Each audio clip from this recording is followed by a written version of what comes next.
PTV में मुजाहिद वेलवी आपको खुशामदीद कहता है। और इतनी तेज़ी से पिछले 24-48 बल्कि अगर मैं ये कहूँ कि वैसे तो टर्निंग पॉइंट 17 जुलाई का ज़िमनी इलेक्शन था और फिर पंजाब गवर्नमेंट का शरीफों से छिनना वो एक बहुत बड़ा डेवलपमेंट था जिसे उन्होंने तस्लीम नहीं किया। इस्लामाबाद में बैठे हैं, उसके बाद बहरहाल इर्द गिर्द जो रिलेटेड इदारे हैं उनमें तब्दीलियाँ उसको भी आप नज़रअंदाज नहीं कर सकते। फिर एक चैनल की पाबंदी या बंदिश, फिर शहबाज गिल का जिस बात पर गिरफ्तार होना और फिर चौधरी परवेज़ इलाही का एक बयानिया, और अब से थोड़ी देर पहले इमरान खान साहब ने भी ख़िताब किया।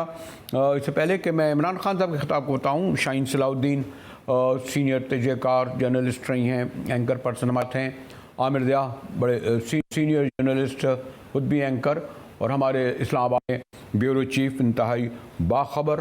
तो पहले ज़रा खान साहब ने, जैसे मैंने कहा, अब से कोई घंटा भी नहीं हुआ, अपने ख़िताब में उस तासुर को, उस परसेप्शन को, या जो एक बड़ा लाउड किस्म का सामने आ रहा है एंटी इस्टेब्लिशमेंट बल्कि एंटी फ़ौज, उसको वादे किया। इलेक्शन कमीशन पर हमले किए। ज़रा खान साहब के ये देखिए बयानिया। मुल्क की सबसे बड़ी पॉलिटिकल पार्टी को अपनी फौज के साथ लड़ा दिया जाए, यानी हमें और फौज को एक ऐसा पेश किया जाए कि हम एक दूसरे के कोई मुखालिफ हैं, और ये एक प्लान करके किया जा रहा है। जी, खान साहब ये ने वाज़े किया। इसके साथ ही उन्होंने जवाबी तौर पर यह कहा कि असल में ये नवाज शरीफ हैं जो मोदी के पास जब गए, अपनी उस वक्त इन्होंने मोदी के हवाले से जो गुफ्तगू करी वो फिर छपी भी, आई भी, और असल में उन पर इल्ज़ाम लगाया कि वो साजबाज करते रहे, साजिश करते हैं। फिर डॉन लीग का भी हवाला दिया। तो मैंने कहा इस वक्त के PTI एक फोर फ्रंट पर है, और ज़रा थोड़ा सा अफसोसनाक नंबर यह है कि मीडिया हाउसेस हों, अदलिया हों, यानी अदलिया के बाकायदा जज एक दूसरे के खिलाफ बयान लिख रहे हैं, फ़ौज है उसके, वो भी एक उसको भी मुतनाज़ा बनाया जा रहा है। यानी रियासत के चारों सुतून इस वक्त के लिहाज से मुतनाज़ा कंट्रोवर्शियल हैं। इतने सब कुछ हसास और इश्यूज़ के बावजूद रिवायत वो है ना कि लेडीज़ फर्स्ट, लेकिन जब इतने बड़े बड़े हंगामे हो रहे तो लेडीज़ लास्ट ही आएंगी। पहले मैं इस्लामाबाद ही जाऊँगा कि इस्लामाबाद ही जाना चाहिए जहाँ हमारे मतीन हैदर ब्यूरो चीफ हैं। जी मतीन, ये जो डेवलप हो रहे हैं एक दूसरे को अलग नहीं करते, और आपने पास में भी देखा है इन तमाम डेवलपमेंट को, तो ये अभी तक इसकी बहरहाल सिमत मुतय्यन इसलिए नहीं हो रही कि पहले एक ट्राइका होता था, आपको इल्म है, मुझसे ज़्यादा इल्म है, यानी जो भी फ़ौज होती थी उस वक्त गुलाम इसा खान होते थे, फिर प्राइम मिनिस्टर होते थे, फिर जब अपोजिशन देख, हमने ये ट्राइका देखा। वैसे 70s का मुजीब, भुट्टो, फ़ौज, ट्राइका। अब जो है हम ये भी वादे नहीं हो पा रहा कि अब ट्राइका क्या है।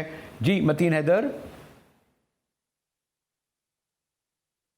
जी ब्रेलवी साहब, बिल्कुल आपने सही कहा कि जो 90s की जो दिहाई थी उसमें ये ट्राइका बहुत पॉपुलर रहा, चाहे गुलाम इसा खान उस वक्त के सदर, प्राइम मिनिस्टर नवाज शरीफ उस वक्त के, और आर्मी चीफ, ये तीन ट्राइका ज़बान सदर में बैठ के डिसीजन करते थे। उसके बाद जब बेनज़ीर भुट्टो पावर में आई तो यही पावर स्ट्रक्चर चलता रहा, बेनज़ीर भुट्टो, फारूक लगारी, आर्मी चीफ। उसके बाद ये ट्राइका का सिस्टम चलता रहा। फिर जब नेशनल सिक्योरिटी कमेटी तश्कील दे दी गई तो फिर नेशनल सिक्योरिटी और डिफेंस के मामलात उस कमेटी में डिस्कस होते रहे। तो अभी इस वक्त ना कोई ट्राइका है, और जो हालात मुल्क के हैं उसका तकाजा यह है कि फौरी तौर पे नेशनल सिक्योरिटी कमेटी का इजलास बुलाया जाए। ये जो संगीन तरीन जो सिचुएशन है, जो कौमी सलामती को जो ख़तरात लाहक हैं इस वक्त, स्पेशली जो इमरान खान ने KPK में अमन व अमान की सूरत हाल के बारे की तरफ इशारा किया, स्पेशली स्वात में इस वक्त जिस तरीके से तालिबान आ रहे हैं, तो ताकि चीज़ों का सही तरीके से डायरेक्शन क्लियर हो, और अगर इस चीज़ को KPK का जो मामला है जिसकी तरफ अभी इमरान खान ने इशारा किया, अगर इसको ना रोका गया तो पूरे KPK में दोबारा तालिबान की डोमिनेंस हो सकती है। और शहबाज गिल का जो मामला है वो बिल्कुल क्लियर है, इस्टेब्लिशमेंट और फ़ौज ने वाजे कर दिया है कि किसी भी किस्म की कोई माफ़ी नहीं होगी अगर मुसल्लह अफवाज के ख़िलाफ़ ज़ुबान इस्तेमाल की जाएगी।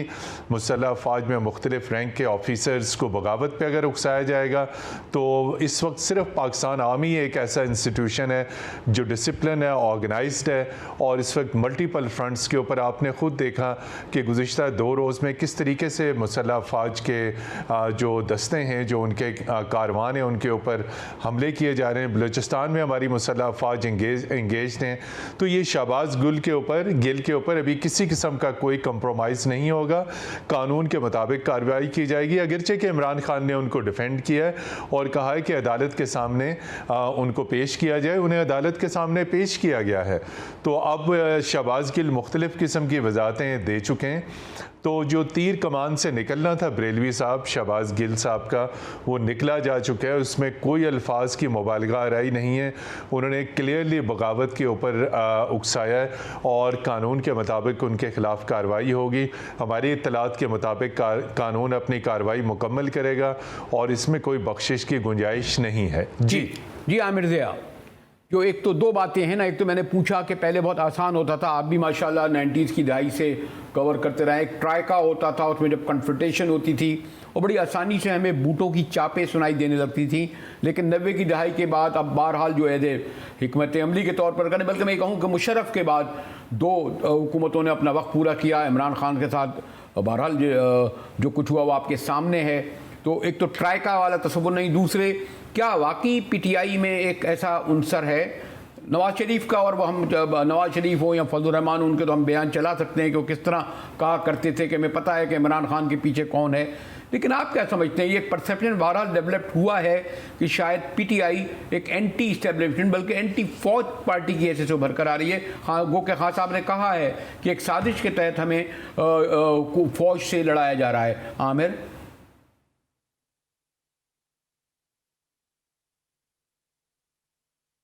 आमिर ज़िया, इंसाफ और पाकिस्तान आर्मी का सपोर्ट बेस जो है, पॉपुलर सपोर्ट बेस, कमोबेश एक जैसा है। जो लोग PTI के सपोर्टर हुआ करते थे वही पाकिस्तान आर्मी के भी सपोर्टर रहे, और जो पाकिस्तान आर्मी के सपोर्टर थे वो कमोबेश PTI के सपोर्टर रहे। ये आप ट्रेंड देखेंगे पिछले कई साल से चल रहा है। और PTI अपने खमीर में एंटी आर्मी पॉलिटिकल पार्टी नहीं है। ये मतलब है, ये अभी कल तक की बात है। तो पुरानी बात थी कि जब हम एक दूसरे का मंत्र सुना करते थे और जो मुखालफी थे वो ताना दिया करते थे पाक फौज को और इमरान खान को हाइब्रिड रिजीम का। अगर आप जानते हैं कि बहुत सारे हमारे लिबरल जो साथी हैं वो कहा करते।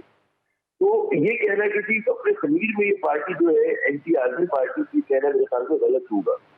अच्छा, लेकिन क्योंकि जिस तरह से हुकूमत को हटाया गया उसकी वजह से एक गम गुस्सा है, इश्तियाल है, और मैं समझता हूँ गम गुस्से से ज्यादा दुख है बहुत सारे लोगों को जो समझते हैं कि इस बात पे नहीं कि सिर्फ इमरान खान को हटाया गया, बल्कि उन लोगों को इस मुल्क में मुसल्लत कर दिया गया जिनके बारे में कुछ इदारे कहा करते थे कि उन्होंने पाकिस्तान की सिक्योरिटी को बहुत ज्यादा कॉम्प्रोमाइज किया था एक जमाने में, और जो गले गले करप्शन में मुलव्वस रहे हैं उनकी मुराद हाउस ऑफ शरीफ और हाउस ऑफ जरदारी से हुआ। तो उन्होंने देखा कि एकदम इसकी बड़ी खिलाफबाजी लगा दी गई है पाकिस्तान की सियासत में, क्योंकि खुद एक सवालिया निशान है। उस वजह से जो आप कंफ्यूजन की एलिजिमेंट की बात करें तो समझ में आना चाहिए कि भी लोगों की समझ में नहीं आ रहा कि रियासत पाकिस्तान का बयानिया क्या है, हमारे यहाँ मतलब है कि एंटी करप्शन नैरेटिव क्या है, हमारा भारत मुखालिफ कोई बयानिया है नहीं है, कश्मीर से हम लोग कितने कमिटेड है। तो बहुत सारे सवाल एकदम हमारे सामने आ गए और उसके पस मंजर में देखने की कोशिश हो रही है कि इमरान खान को सियासत से निकाला जाए, उनकी पार्टी को डैमेज किया जाए और नवाज शरीफ साहब को दोबारा रेस्टोर किया जाए पाकिस्तान की पॉलिटिक्स। और आप ये देखिए, अगर मैं हमेशा कहता हूँ कि एस्टेब्लिशमेंट का असल के बड़े वाला जो वो है डेविड चाइल्ड, वो नवाज शरीफ साहब ही है। जिलानी साहब उनको सियासत में लाए थे। IGI पता है किताबों में लिखा है बिल्कुल वाज़ेह अल्फाज में, क्रॉस रूट में अगर आप पढ़े कि IGI किसने बनवाई थी, एस्टेब्लिशमेंट का सिर पर हाथ हुआ करता था, उसमें नवाज शरीफ साहब को कितना बेनिफिट हुआ। जब नवाज शरीफ एस्टेब्लिशमेंट से डरते ही है तो उनकी माफी हो जाती है हर बार। ऐसा कि आप देखें कि हाईजैकिंग का केस था, ओपन एंड शट केस था, लेकिन उनको बैरून मुल्क भिजवा दिया गया। फिर उनको करप्शन चार्जेस हुए, लेकिन कैसे कभी नहीं होता दुनिया की तारीख में, लेकिन जेल का दरवाजा खुल गया उनके लिए, बैरून मुल्क चले गए। तो मतलब ये है कि ये जो कच्चा है बहुत सारे लोगों को कि जी नवाज शरीफ साहब अपने तमाम जो उन्होंने डैमेज किया है इस मुल्क को और जितनी करप्शन की है उन्होंने, और दूसरा से उन्होंने बिल्कुल ये मुबालगा राय नहीं है कि पाकिस्तान की कश्मीर की केस को कमजोर किया सबने। जी आमिर आपकी यहाँ तक एक आमिर का एक ऑब्जर्वेशन आई और एक मतीन हैदर की, और आमिर वाज़े तौर पे कह रहे थे कि पीटीआई की सरिश्त में नहीं है कि उनका एक फ़ौज और इमरान खान एक समझ जाते थे, जबकि नवाज शरीफ का एक पस मंज़र है ख़ास तौर पर हालिया बरसों में। बल्कि वो जो आपने इल्म है कि जब मोदी से जो गुफ्तगू हुई तो इस वक्त ऐसा साबित किया जा रहा है जो वो एक उलट उसका है आमिर के और मतीन के हैदर से दोनों। मुझे सब बड़ा कठिन वक्त है इस वक्त सब पे, यानी चाहे वो पॉलिटिकल पार्टीज़ हों, चाहे वो इस्टेब्लिशमेंट हो, चाहे वो जुडिशरी हो, चाहे वो मीडिया हो, बड़ा कठिन वक्त है। अब इस कठिन वक्त में सबको सेंसिबली आगे भी बढ़ना है, पीछे भी हटना है। इस वक्त सबसे ज़्यादा जो टेंस सिचुएशन हुई है वो ये कि कुछ लोग ये समझ रहे हैं कि हम जीत जाएंगे, कोई नहीं जीत सकता जब टकराव होता है। देखिए पीटीआई कह रही है हम जीत जाएंगे। देखिए पीडीएम जो है वो समझती है हुकूमत वक्त आ गई है, मतलब जो भी पीडीएम इस वक्त है। उसके अलावा पीटीआई जो है वो आमिर की मैं इस बात से एग्री करती हूँ कि इस वक्त जो उनकी सरिश्त में वाकई में नहीं है एंटी फौज। उसकी वजह ये उनके जितने MNAs MPAs इलेक्ट हुए हैं, आप पंजाब की बेल्ट देखें, ये वो इलाके हैं जहाँ से फ़ौज आती है, चुने जाते हैं, रिक्रूट्स होते हैं, सिपाही आते हैं, जनरल बनते हैं, ब्रिगेड, ये उनमें ज़्यादातर। जिस वक्त इमरान खान को हटाया गया उस वक्त याद कीजिए सारे फौजी जो रिटायर्ड थे, जिनके बेटे भांजे भतीजे फ़ौज में थे, वो आगे, और जनरल बाजवा ने बड़ी अक्लमंदी की उस वक्त कि उन्होंने जाके उन्हें एड्रेस किया और अपने साइड जो भी उनकी गुफ्तगू थी वो सुनाई। लेकिन अब रफ्ता रफ्ता खलीज जो बढ़ती जा रही है, इसके अंदर अक्ल और शऊर का वक्त आ गया है, जज्बात से खेलने का नहीं। तमादम मस्त कलंदर तो कभी हो सकता है। देखिए सड़कों पे मारपीट कभी हो सकती है, किसी सियासी पार्टी को बंद करके आप डालना चाहें डाल सकते हैं, लेकिन इस वक्त की जो सिचुएशन है, आपका यूथ इन्वॉल्व है, आपके अवाम इन्वॉल्व हैं, आपकी ख़वातीन पहली दफ़ा सियासत में इस हद तक सड़कों पे जुलूसों में जलसों में आ चुकी हैं। My request is for the sake of respect of all institutions, including judiciary, फौज, establishment, political parties, media, aggressive measures मत लीजिए किसी भी इदारे के ख़िलाफ़, किसी भी पार्टी के ख़िलाफ़, किसी भी मीडिया ग्रुप के ख़िलाफ़। कम एंड टॉक, कंसेंसस का वक्त है, कंसेंसस से आगे बढ़िए। देखिए बड़ी मुश्किल से कोई चीज़ तामीर होती है, उसको तोड़ने में तो मिनटों लगते हैं ना, फिर वो नहीं बनता। नहीं, लेकिन जो आप बात कर रही हैं वो एक बहुत एकेडमिक और एक सेंस में बात कर रही हैं, लेकिन जो महाजराई की कैफियत है आमिर, आप भी इस बात पे क्या करेंगी कि उसमें फिर जज्बात गालिब आ गए हैं, जज्बात बहुत ज़्यादा आ गए और सेल्फ इंटरेस्ट आ गया। मुझे एक ब्रेक की तरफ तो जाना है, लेकिन एक और भी आप लोग क्योंकि तमाम इस कलम से और स्क्रीनों से कर्ज से वाबस्ता हैं कि मीडिया हाउसेस इतने तकसीम नहीं हुए थे। जैसे नौज़ायदा एक ब्रिगेड आई है एंकर्स की, लेकिन जो बहुत जिसकी तारीख़ थी जिस इदारे की, जब वो पार्टी बन जाएं और एक ख़ास बयानिया इख्तियार करें और उनके एंकरों को मजबूर किया जाए कि वो बयानिया करें, मैं इस तरफ भी कहूँगा और उस तरफ भी एक तरफा है, गो के पाबंदी उसका हल नहीं है।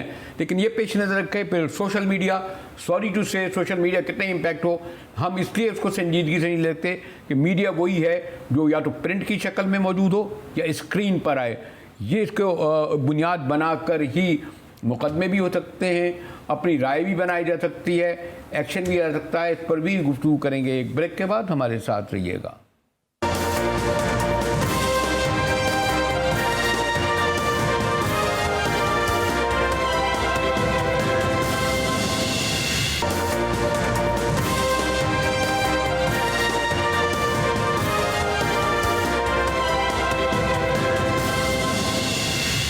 टीवी में एक बार फिर मुजाहिद वल्दी आपको खुशामदीद करता है। मेरे साथ शाहीन सलाउद्दीन हैं, शरीक मेज़बानी समझें, और फिर हमारे ब्यूरो चीफ मतीन हैदर और आमिर ज़िया, सीनियर जर्नलिस्ट, एक बड़े इदारे के प्रेसिडेंट। आमिर, मैं थोड़ा सा आपसे ये भी मालूम करना चाहूँगा, खैर एक हमारा भी एक पस मंज़र है, शाहीन का भी, मतीन हैदर साहब का भी, और सहाफ़ी की आइडियोलॉजी भी होती है, एक व्यू पॉइंट भी होता है।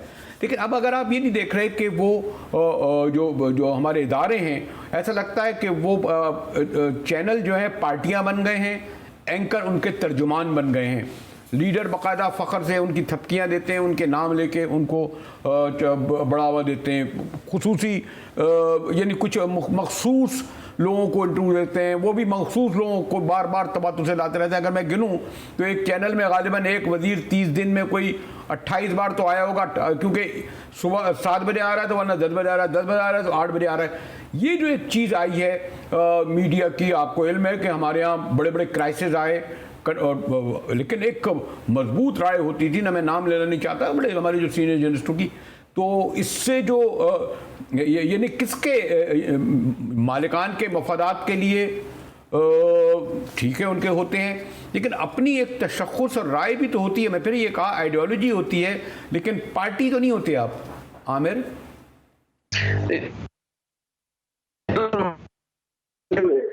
माजी के मुकाबले में आज बहुत ज्यादा बढ़ गया है। अगर हम 90 की जाहिर की बात करें तो उसको प्राइवेट चैनल्स का दौर नहीं था, सोशल मीडिया नहीं हुआ करता था। तो ये फिनोमिना जो है, ये फिनोमिना जरा सा नया फिनोमिना है, और उसकी वजह से हम देखते हैं कि जनाब, ये मुझे एको बहुत आ रहा है, अगर ये बंद कर सके मेरा प्लीज। जी जी जी जी आमिर, आवाज़ आ रही है जी, एको। हाँ कहिए आमिर। जी, तो मैं ये कह रहा था कि क्योंकि अब सोशल मीडिया आ गया है तो खुद एक रीच बहुत ज़्यादा लोगों की बढ़ गई है, और वो समझते हैं कि जी मीडिया को एक बहुत ज़्यादा जो है कि डोमिनेंस आ गई है पूरे पॉलिटिकल गेम के अंदर। तो जिसकी वजह से सियासी जमातें भी कोशिश करती हैं कि मीडिया को इस्तेमाल करें, और मीडिया भी जो है अपने क्लाउड को इस्तेमाल करता है सियासी जमातों किसी राब्ते के ज़रिए में। और ज़ाहिर है कि हमारे यहाँ क्योंकि जिस तरह की हमारी पसमानदा सियासत है, उसी तरह का हमारा जो है पसमानदा प्रेस भी है। और वो जो एक मगरिब के अंदर एक कहते हैं ना कि कोड ऑफ एथिक्स पे अमल होता है, और कि ठीक है आपकी आइडियोलॉजी होती है, आप कंजर्वेटिव हो सकते हैं, आप लेबर के सपोर्टर हो सकते हैं, लिबरल के सपोर्टर हो सकते हैं। हमारे यहाँ ऐसा कोई सिलसिला नहीं है। हमारे यहाँ मतलब आइडियोलॉजी से ज़्यादा दीगर जो इंटरेस्ट हैं वो ज़्यादा सर्व कर रहे होते हैं, और उसकी वजह से मैं समझता हूँ कि जो आप जिन खराबियों की निशानदेही कर रहे हैं वो हमारे सामने होकर आ गई हैं कि जी अब मीडिया हाउसेस जो हैं वो खुद पार्टी बन रहे हैं, सहाफ़ी पार्टी बन रहे हैं, कि जो कि नहीं होना चाहिए था। जी जी, यही मैं अगर चले अगर आप तीनों के, मैं भी काफ़ी अर्से से आवाज़ लगा रहा हूँ, लिखत पढ़त में भी हूँ, और बकायदा सड़कों पे जाता हूँ। अब तो ये हो गया है कि एक शाहीन एक जो बड़े जलसे होते हैं ना, उनमें दूसरे मीडिया वाला माइक लेके नहीं जा पाता, उसकी गाड़ियाँ नहीं जा पाती। मालिकान तो माशाल्लाह कहीं लंदन में बैठे होते हैं, दुबई में बैठे होते हैं, अपने कोठियों में गार्डों के पैरों में बैठते हैं, उन्होंने स्टेक पर लगा दिया है अपने रिपोर्टर्स को। ये एक और मनफी वैल्यू है। लेकिन सॉरी टू से, जो मैं ये बात इसलिए कह रहा हूँ कि लोग जो देख रहे हैं, जो ज़्यादा आप समझ रहे हैं ना कि अगर कोई कन्फ्रंटेशन है इस्टेब्लिशमेंट के दरमियान, तकसीम है अगर उसके दरमियान, और उसमें अब वो समझते हैं बहुत आसान है मीडिया हाउसेस को भी। देखिए मजीद निज़ामी की एक आइडियोलॉजी होती थी, मुझे इल्म है, और लेकिन वो अपना आज़ाद रवैया भी रखते थे जब अगर कोई किसी की आज़ादी पे ज़र्ब लगे। शाहीन जैसा वो दौर बहुत मुख्तलिफ था, आमिर ने सही कहा। उस दौर में एक पीटीवी भी बहुत देर में आया था, अखबारात थे, अखबारात के बाद आपने देखा एक वहाँ एडिटर होता था, एक सिस्टम होता था। अब तो आपको भी पता है, मुझे भी पता है, जब हमने शुरू किया था टेलीविज़न, जब से प्राइवेट चैनल में हम लोग पहली दफ़ा आए थे, और जब से अब तक जो लोग आए हैं, जो एंकर्स आए, जितने मीडिया हाउसेस बन गए हैं, उससे ये अंदाज़ा होता है दो चीज़ें, या तो आइडियोलॉजी होगी या फाइनेंशियल अट्रैक्शन। दो ही चीज़ों के बिना पे आगे बढ़ते हैं। अब या तो आप फाइनेंशियल देख लें कि उन्हें किससे कितना फ़ायदा है मीडिया हाउसेस को, वो फिर जिसको नौकरी करना है वो मांग उसी की दे रहा है। दूसरा सबसे जो अपसेटिंग व्यू है, आप दुनिया भर के एंकर्स को देखते हैं, जब एक एंकर पाकिस्तान के किसी भी चैनल पे आता है, अंदाज़ा हो जाता है ये क्या लाइन लेगा, ये किस तरफ। मुझे देख के अंदाजा होता है? नहीं, आपको नहीं होता, लेकिन आप अभी तक आमिर को देख के लग रहा है आप मजीद निज़ामी की बात कर रहे हैं। एक्सेप्शंस आर देयर, अभी भी एक्सेप्शंस आर देयर, जो अपने व्यूज़ को अच्छी तरह आगे लाता है, एनालाइज करता है। लेकिन सबसे बड़ी मुश्किल ये है कि आप देख लें ना, हाल ही में एक चैनल जैसे एक पॉलिटिशियन ने ख़रीदा, उस चैनल का रुख बिल्कुल पलट गया। अब से चंद साल पहले, चंद महीने पहले आप देख लें, 8 महीने पहले उसका क्या रुख था और अब क्या रुख है।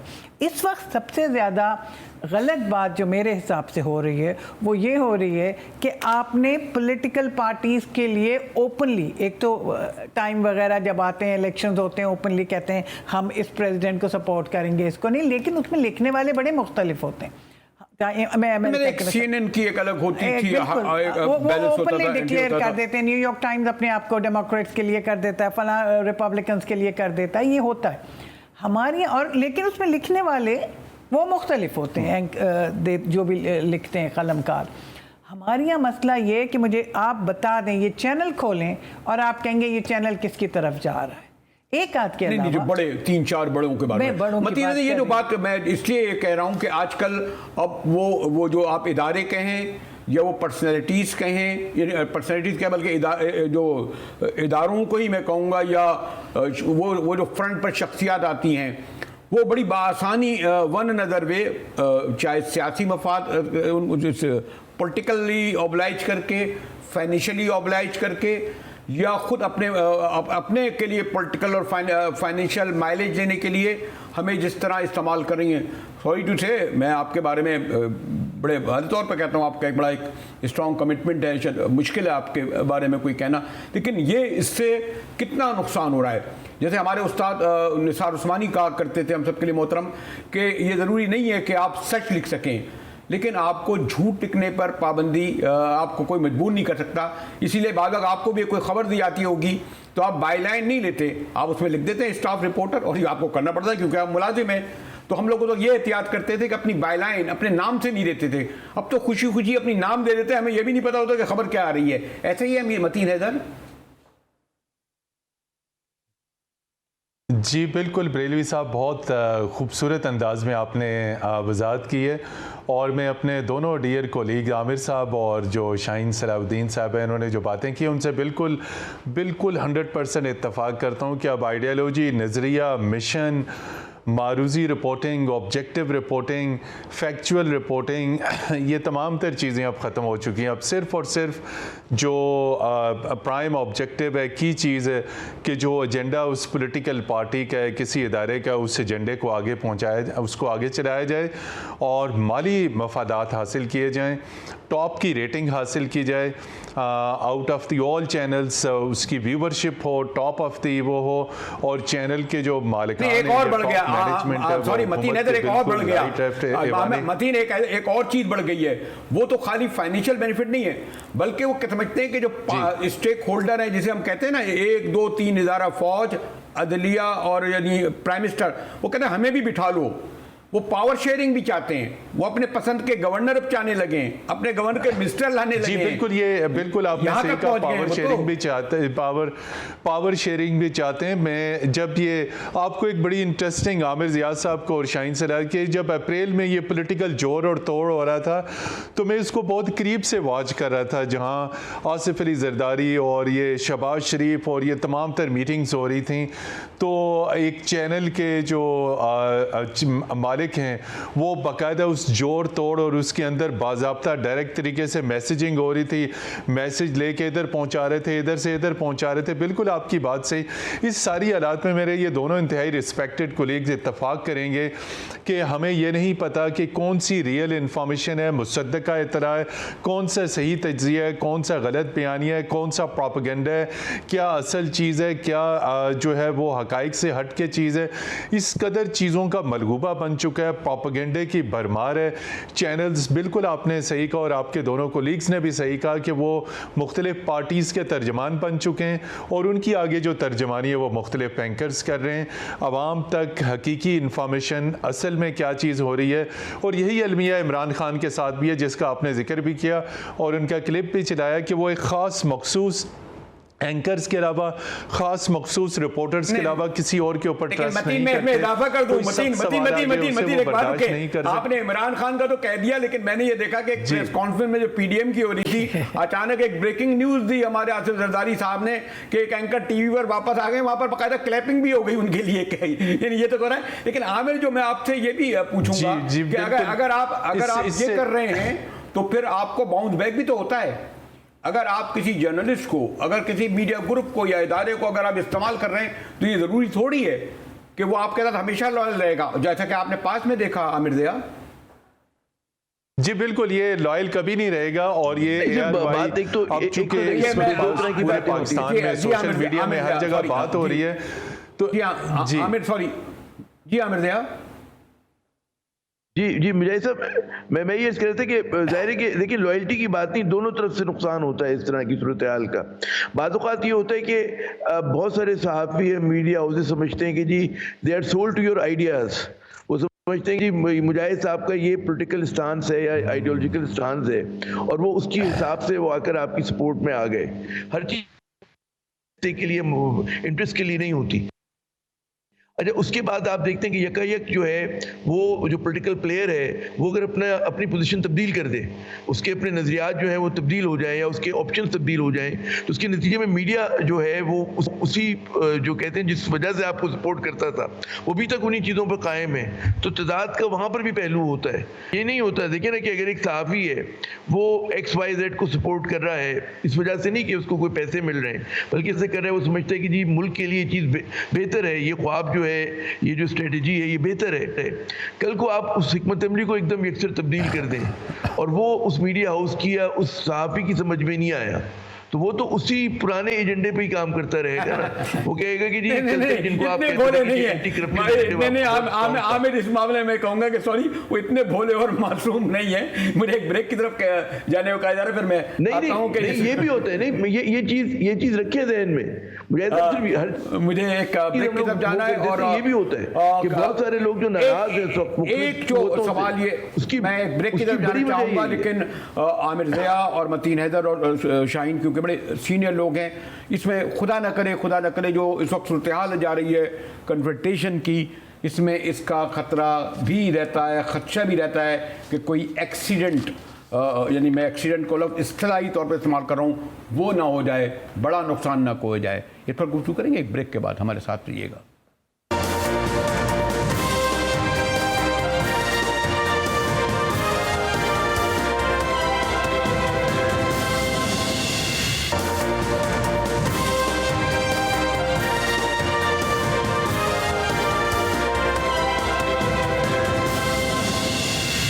GTV में एक बार फिर मुजाहिद वल्लवी आपको खुश आमदीद कह रहा है। गुफ्तगू को कंक्लूड ही करूँगा कि तीनों एंकर हैं, उनको इल्म है कि जब कैमरे के पीछे ये कहा जाए कि आपके पास इतने मिनट हैं और आपको यूं कंक्लूड करना है, तो फिर मैं सबसे पहले मतीन आपसे पूछूंगा, क्या आप समझते हैं कि जैसे कोई मीडिया पे पाबंदी नहीं लगनी चाहिए, इस तरह क्या एक आ रहा है कि तहरीक इंसाफ पर पाबंदी अगर लगाई गई, हमने देखा नेशनल पार्टी पे भी लगी, बिलवास्ता पील पार्टी पे भी लगी, क्या इस तरह की सोच को इस्लामाबाद में पाई जा रही है? नवीद, मतीन। जी बिल्कुल, देखिए ये बात आपकी बड़ा अहम नुक्ता आपने हाईलाइट किया, और इस हवाले से कैबिनेट की जो डिसीजन है वो, और उसके बाद वजारत दाखिला में जो आला तरीन इजलास हुए हैं, इसमें यह तय कर लिया गया है कि इलेक्शन कमीशन ऑफ पाकिस्तान के फ़ॉरेन फंडिंग का जो फैसला है उसकी रोशनी में भरपूर कार्रवाई की जाएगी। कुछ लीडर्स अभी तक तलब हो चुके हैं, और आपने देखा कि आशूरे के दिनों में शेख रशीद अहमद की रेजिडेंस पे छापे मारे गए, कुछ और रहनुमाओं की रेजिडेंसीज पे छापे मारे गए। फर्स्ट स्टेप में ये लीडर्स गिरफ्तार होंगे, चूँकि गवर्नमेंट जो इलेक्शन कमीशन ऑफ पाकिस्तान का फैसला उसकी सपोर्ट ले रही है, उसकी आड़ में ये सब कुछ कर रही है, और अगले मरहले में यकीनी तौर पे तहरीक इंसाफ के ऊपर हुकूमत, ये मौजूदा जो कोलिशन गवर्नमेंट है, ये पाबंदी लगा सकती है ECP के फैसले की रोशनी में। लेकिन जो बोला जाता है इमरान खान का, वो इंतहाई जारहाना था, पाबंदी लगाकर नाअहल करके वो, यानी उनको अगर ज़िमनी इलेक्शन हुए या आवाम से ये कन्विंस कर सकेंगे कि वाकई ये ममनुआ या फ़ौरन या जी, ये बड़ी हिमाकत की बात होगी अगर वो सोच भी रहे हैं। आज के हालात बहुत मुख्तलिफ हैं। जब ANP पे पाबंदी लगी थी या जब नैब पे, जी उस ज़माने में, या जिस ज़माने में भुट्टो साहब को फांसी दी गई थी, आज का दौर जो है, भुट्टो साहब पॉपुलर थे, आज तक पॉपुलर हैं। इस वक्त हम देख ही रहे हैं इमरान खान जो है वो 4 प्रोविंसेस में एक ही तो गवर्नमेंट है, और वो कौन सी गवर्नमेंट है? वो लोग हैं जिसमें चारों असेंबलीज में अगर उस तरह के ऑल 4 प्रोविंसेस।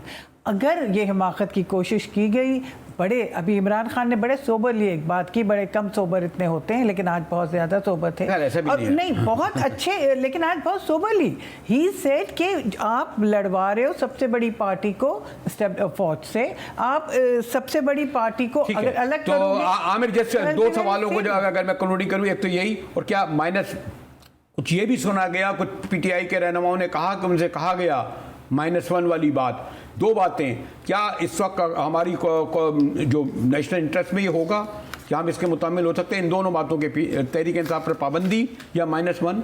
आमिर,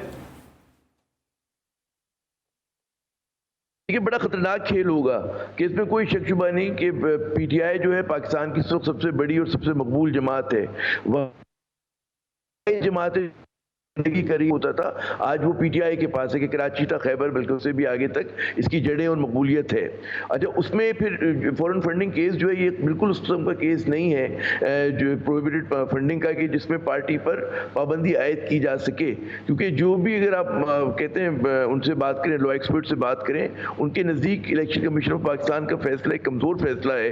क्योंकि फॉरेन फंडिंग का मकसद ये होता है कि आप मुल्क की सालमियत खिलाफ, उसकी सॉवरेनिटी के खिलाफ कोई साजिश कर रहे हों, और जो बैरून मुल्क पाकिस्तानी हैं जिनकी गालिब अक्सरियत मतलब है, जो आप पूरी फहरिस्त को अगर उठा के देख लें तो वो केस बनते ही नहीं है। तो अगर ज़बरदस्ती में इस तरह की कोशिश की गई तो उससे पाकिस्तान की सियासत में जो पोलराइजेशन है वो मज़ीद बढ़ेगी, और वो फिर बहुत सारी चीज़ें जो हैं वो फिर या तो इतनी मायूसी और डिसलूजनमेंट होगा कि कोई हद नहीं, या फिर फैसले जो होंगे वो सड़कों पर होंगे। अब जबकि हम 75वीं सालगिरह मनाने मतलब होने वाली 2-4 दिन की बात है, पाकिस्तान माशाल्लाह 75 बरस का हो जाएगा। मैं समझता हूँ पहला 14 अगस्त आ रही है कि जिसमें लोगों में इतनी ज़्यादा मायूसी है और लोगों को कोई एक अपनी कहते हैं ना इस सुरंग के पीछे कोई एक रोशनी की किरण नज़र नहीं आ रही है। उसकी बड़ी वजह ये कि हमारे यहाँ जो गैर यकीनी सियासी सूरत हाल है और जिस तरह से उन सियासतदानों को मुल्क में मुसल्लत किया गया है जिनको कल तक अदलिया माफिया सॉरी आमिर, मुझे इस तरह इंटरप्ट करना पड़ रहा है। मैं मतीन हैदर, आमिर ज़िया शाहीन आपका शुक्रिया अदा करता हूँ। इसी के साथ ही GTV से मुजाहिद बेलवी को इजाज़त दीजिए।